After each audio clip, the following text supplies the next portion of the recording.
Well, hello everybody and welcome once again to Lightning TV, brought to you of course in association with mjdphoto.biz. Back after our break, our educational multicultural trip to Sweden of course, hope you didn't miss us too much. And on Saturday night it was another tough test of course, as a new look Lightning including import Yanni Jokila took on top of the table Guildford Flames. Nick Poole of course stepping down from the playing side and concentrating on the bench. On Saturday night, a great 2-1 win for Lightning saw them take the 2 points, followed by a very tough road trip up to Ice Sheffield and Andre Pyatt's men. After the game on Saturday, I talked to Nick Poole, but first of all I want to get the thoughts of General Manager Vito Rouser. So Vito, first of all, a fairly depleted side, obviously with the addition of new import and missing Nick Poole tonight, but you've got to be happy with those 2 points. That was a good game. Yeah, absolutely. I mean, to be fair to Guildford, when they played here the last time, I thought they were by far the best team that we played. I thought they played superbly. I thought they played well tonight, but I just thought the difference between the last game and this game was the way that we played.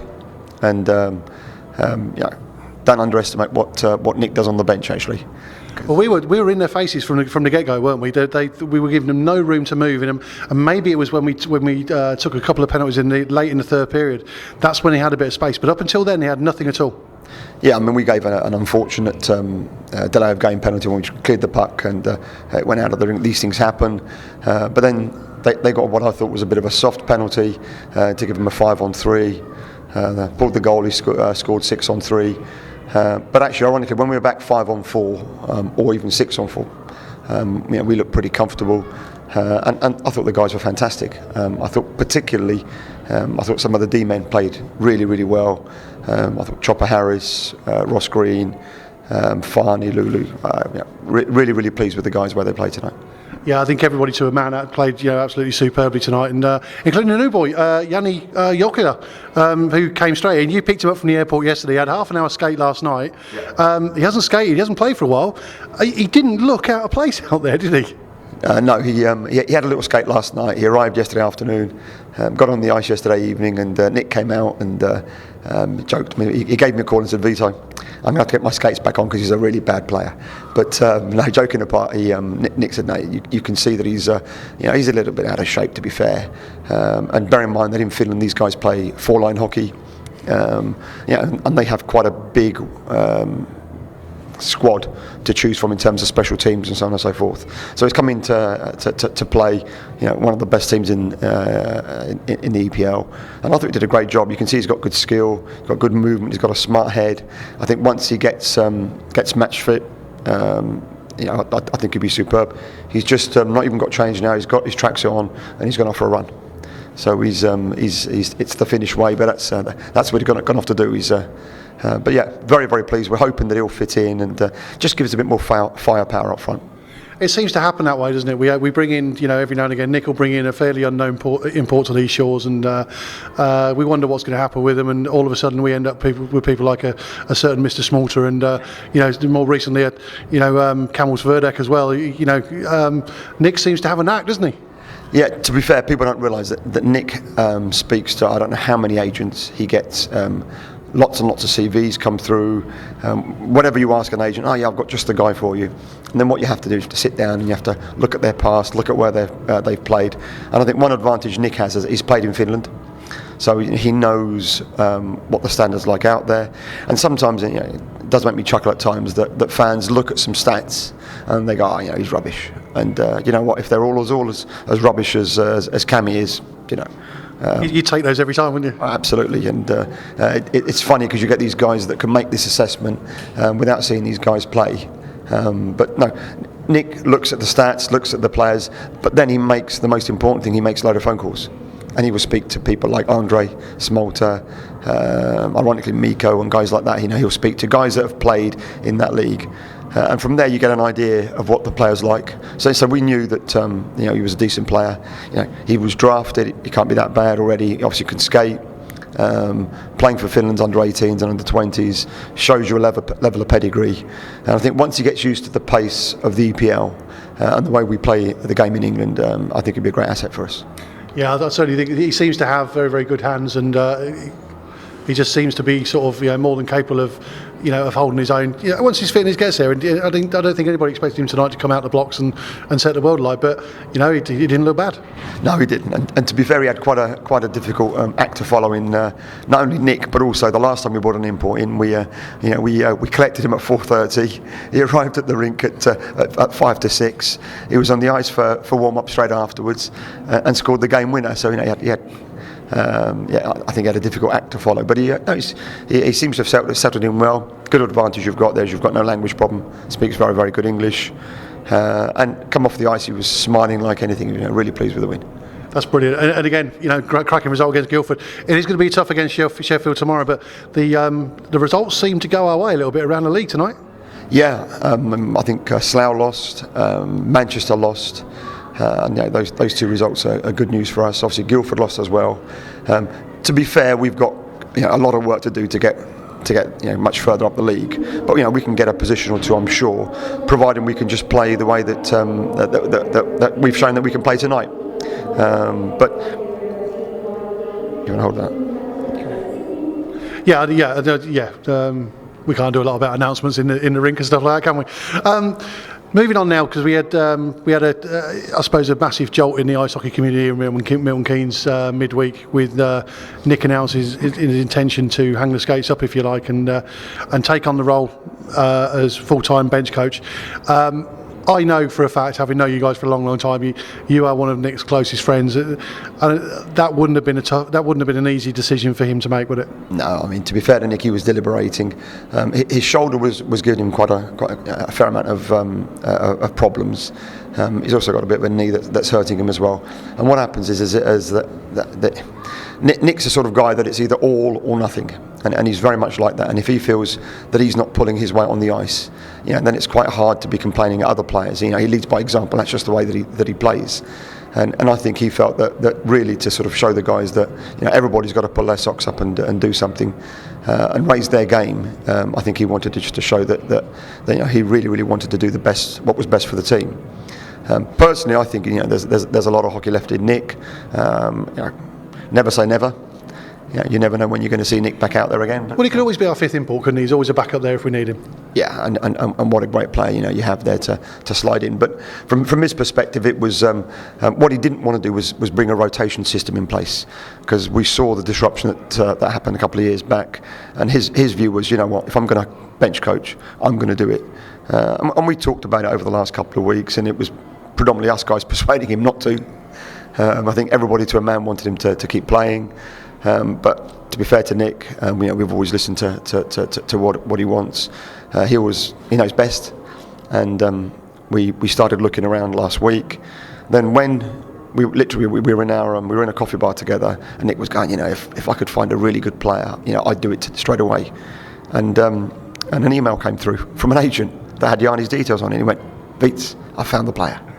And just like that, he literally, I went to get the next round of coffees. He went outside to make a phone call, and we started negotiating. And I think Yanni nearly came to England about a year ago. He was talking to Belfast Giants, and I know that he was very close to doing a deal with them, but for some reason it didn't come off. But we're delighted to have him on board, and it's good. But from Nick's perspective, going back to Nick, Nick can read the game better than most. He just an unbelievable eye. He knows what we should be doing, what we shouldn't be doing, and just having those words on the bench tonight. There were 2 or 3 times that he made some very, very tactical changes and very skillful changes, and you just think, that's what a good coach can do. I was watching him from across the ice, and he was skating every stride out there tonight. And just because he wasn't dressing out on the ice doesn't mean there was any less passion out there. Because on the bench he was remonstrating, and he was out there with the guys, wasn't he? Yeah, very much so. And he was certainly quite vocal. Pretty calm on the bench. Not like me, very volatile. He's the reverse. He is calm, but I think from the players' perspective, they've got a guy there that he's kind of making sure that they're playing as hard as they possibly can and playing smart. But no, it was good. I thought at the very, very end, when the announcement was made and the ovation, just that was superb, absolutely superb. And the affinity that Nick has with the fans and the thoughts of the fans to Nick, you could just see that in that sort of couple of minutes of applause there. That was superb. I don't think, without a shadow of a doubt, Nick could only be short of a legend, and if he is going to put that 91 shirt on again, I suggest he grabs it from the rafters, because that's where that shirt should be. Yeah, absolutely. And it was funny, I was walking past the supporter stand tonight, and Rebecca said to me, we've just sold a shirt, a 91 shirt, and on the back of it, the fan has put, can you just put legend on the back of it, which I thought was a lovely touch. Yeah, it is, and that is Nick Poole, isn't it? The nicest guy in the world, and he's just been such a big part of Milton Keynes hockey. He's not leaving us. This is the start of potentially another big story for us, isn't it? Absolutely, and I've said it for years that I think we've got one of the best coaches, if not the best coach in the league. And the other big thing that people need to understand is that to be a good coach, you've got to do all the right things, but you've also got to carry the respect of the players, and that can be quite a challenge at times, because players are human beings. They have different views. They don't always agree with his decisions, but it's the way that he does things that I think means that players respect what he's about, and that's great. So. Well, Vito, many thanks for talking to us tonight. I do appreciate it, and tough road trip tomorrow, but for now, you can enjoy those 2 points. Absolutely. Thank you. So, Nick, first time full-time role on the bench, and there you go. You go and grab 2 points off the top of the table team. Yeah, 1 for 1. I mean, obviously 2 years ago, I think it was, when we had 5 imports, spent quite a bit of time on the bench, so not unfamiliar. But really pleased tonight. I thought the guys all put in a really good effort, and it was a good way to start, for myself and also for the new player that came in, Yanni. I feel that there's kind of like a bit of a new beginning tonight, so I thought it was great. Yeah, I was talking to Vito a little while ago, saying that Vito picked him at the airport, obviously yesterday afternoon, first time on the ice last night, and he hasn't played for a while, so he's going to be a little bit rusty, but not unlike people like Andre Spolter and people like that. It take him a little while to find his legs, but it's not going to be too long, is it? No, I think he's probably been off for the better part of a year.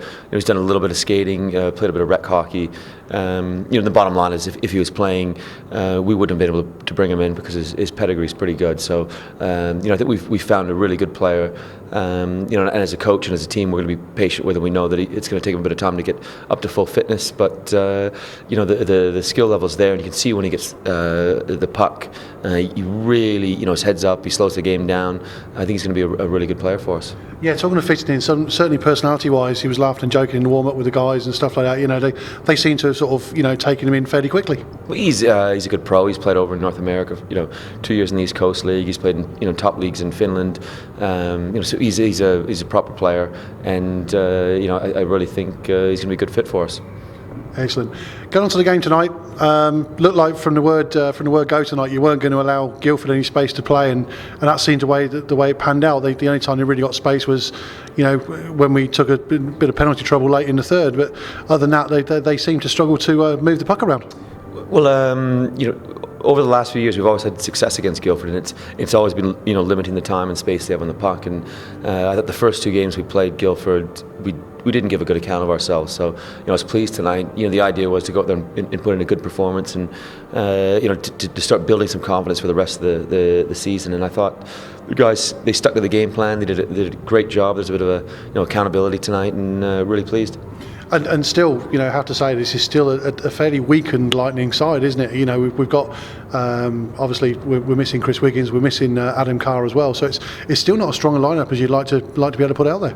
I think, in my opinion, Adam Carr is one of the most underrated British players in the league. I think he's a top player, and he makes our team. He gives us so many options. He plays on the PK, the power play. He's kind of our shutdown defensive forward, but he can also score. So he's a really key player for us, and obviously our captain as well. So when he gets fit and back in the lineup, we're going to be that much better. But I thought some of our guys really stepped up their games, and I thought Ross Green, Dan Harris.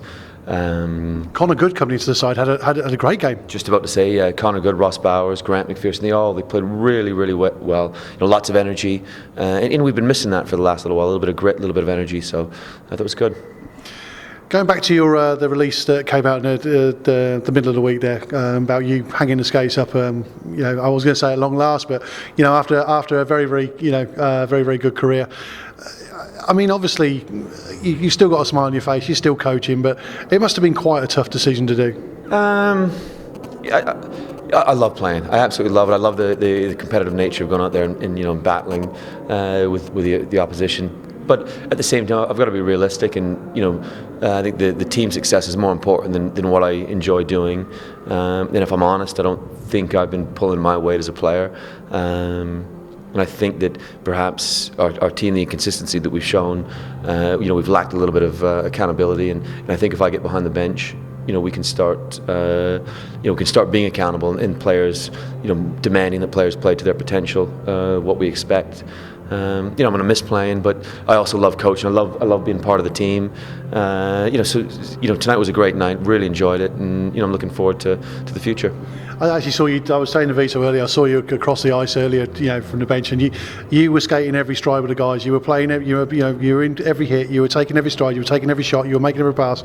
You don't just stand still on the bench. You're going to knock somebody off there. Well, tonight was a good night. The guys played great. I'm sure there's going to be, as a coach, there's nights where you're going to be frustrated, and you're going to wish you could be out on the ice trying to make a little bit of a difference. And as a coach, all you can really do is try to implement a system, and you hope that the guys follow, and ultimately it's the players on the ice that win the games, and they won it tonight. They went out there and they did their jobs, and they worked as hard as they could. So full credit to them. So it's the end of an era, if you like, but it's the start of a massive big new chapter for you, isn't it? And Lightning in particular, because it's almost like you're starting all over again. I don't know about that. I'm excited. I'm excited about waking up on a Monday morning and not aching. Probably be able to spend a little bit more time with the family. So there's a lot of good things. I know I'm going to miss it, but equally, I'm really looking forward to being able to coach a little bit more. Are you tend to stay off the ice, or will you be that sort of nominated fifth import, if you like, that can cover during injuries? I don't know. I mean, I don't even want to talk or think about injuries, because the four imports that we've got, they're quality, and any one of those players gets injured, our team isn't as good as it can be. So I don't want to think about playing. The idea is that I don't play another game. I'll be quite happy with that. So. And of course, the same sort of similar thing happened a couple of years ago when you were playing the rotation system on the run up to Coventry, and all of a sudden Lightning went on a fairly good run. Not because you were sat on the bench, obviously, you weren't playing, but there were various reasons around that as well. And okay, there's a couple of teams that running away. I wouldn't say running away, but a bit of gap at the top of the league. But having said that, those teams fell over tonight, didn't they? And it's still there. It's still all to play for. I mean, we talked about this tonight. We're not throwing the towel in on the league. I think, to be honest, it's other teams' titles to lose. We're well behind because of the inconsistency we've shown over the course of the season. And I think all we want to do is just start playing the way that we can play, and it hasn't been there enough this year. That was the whole idea, for me going behind the bench, just to try to get a little bit more consistency, and hopefully tonight was the start of that. Brilliant. Well, Nick, first of all, thanks for coming and talking to us. I really do appreciate your honesty, and it's a cool time on a great playing career. Can only hope this is the start of a great full-time coaching career, and I'm sure it will be. But for the time being, tough road trip tomorrow up at Sheffield. That's going to be a tough one, but you'd expect to come away with the points there, possibly? Well, Sheffield's always a tough place to play. They got a lot of young kids that play hard, and the atmosphere always, it's one of those places where you've really got to push yourself to create that energy and that atmosphere. But hopefully the guys after tonight, they're going to be buzzing and full of confidence, and we'll go up there, have a bit of fun on the coach ride up, and go and give a good account of ourselves.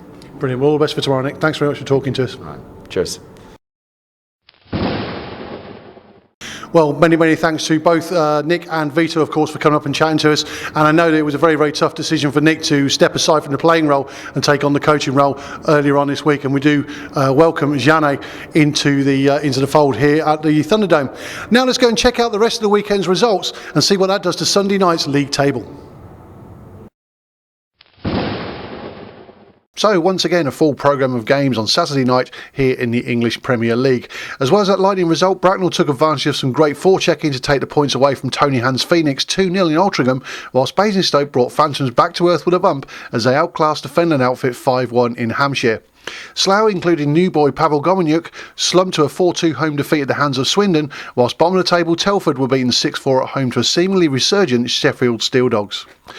On Sunday, it seemed that a short bench and injury once again scuppered a Lightning maximum point weekend as Nick Poole's men lost Nick Chin through injury and then Lee Jameson on a roughing major at Ice Sheffield, whilst Andre Pyatt's men recorded a rare maximum point weekend with a 3-2 win.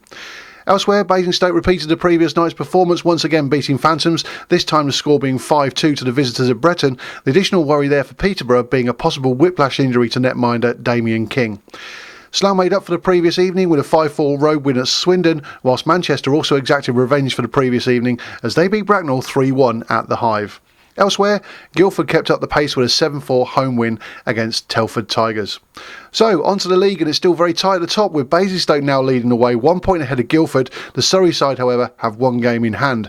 Manchester are next, 9 points clear of Slough, with Lightning a further point back. Then 2 points then separate Bracknell and Swindon, with Sheffield striving to catch Phantoms for that final playoff spot.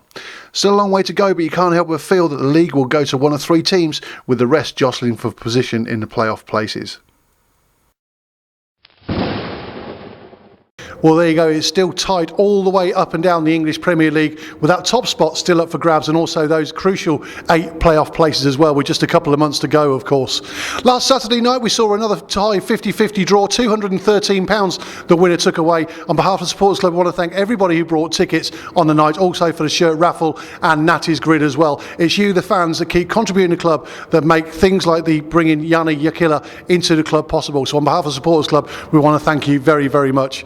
That's pretty much all we've got time for this week, except to say next week visitors to the Thunderdome are Peterborough Phantoms. That's going to be a very, very tight game. Face-off, of course, is as usual on Saturday night, 7 o'clock. If you want to get your tickets cheaper, get them before Friday night at the Thunderdome box office.